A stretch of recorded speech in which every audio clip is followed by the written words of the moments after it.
കുറച്ച് ചിക്കൻ ഉണ്ടെങ്കിൽ ഇതെന്തായാലും ഒന്ന് ഉണ്ടാക്കി നോക്കണേ.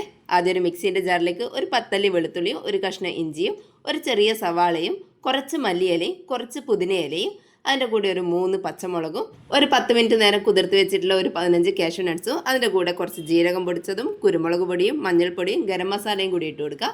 കൂടെ തന്നെ അരക്കപ്പ് തൈരും കൂടി ഒഴിച്ചിട്ട് നന്നായിട്ടൊന്ന് അരച്ചെടുക്കുക. അതിനെ ഒരു പാത്രത്തിലേക്ക് മാറ്റിയതിന് ശേഷം അതിൻ്റെ അകത്തേക്ക് അരക്കപ്പ് ഫ്രഷ് ക്രീം ഒഴിച്ചു കൊടുക്കുക. കൂടെ തന്നെ ഒരു 1/4 ടീസ്പൂൺ ഉപ്പും കുറച്ച് കസൂരി മേത്തി ഒന്ന് കൈകൊണ്ട് പൊടിച്ചിട്ട് ഇതിൻ്റെ അകത്തേക്ക് ഇട്ട് കൊടുക്കാം.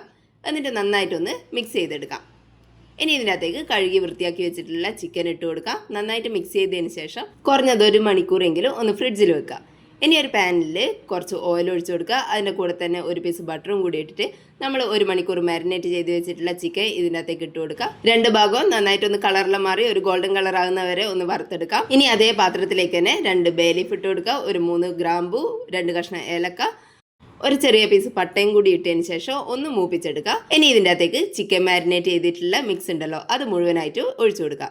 അതൊന്ന് തിളച്ച് വരുന്ന സമയത്ത് അതിൻ്റെ അകത്തേക്ക് നമ്മൾ ഫ്രൈ ചെയ്ത് വെച്ചിട്ടുള്ള ചിക്കൻ ഇട്ട് കൊടുക്കുക. എല്ലാം കൂടി നന്നായിട്ട് മിക്സ് ചെയ്തെടുത്തതിന് ശേഷം ഇതിൻ്റെ മേലെ കുറച്ച് ഫ്രഷ് ക്രീമും കൂടി ഒഴിച്ചു കൊടുക്കുക. കൂടെ തന്നെ കുറച്ച് കസൂരി മേത്തി കൈ കൊണ്ടൊന്ന് പൊടിച്ചിട്ട് ഇട്ട് കൊടുക്കുക. പിന്നെ കുറച്ച് മല്ലിയില ചെറുതായിട്ട് അരിഞ്ഞിട്ട് അതിൻ്റെ മേലെ ഇട്ട് കൊടുക്കുക.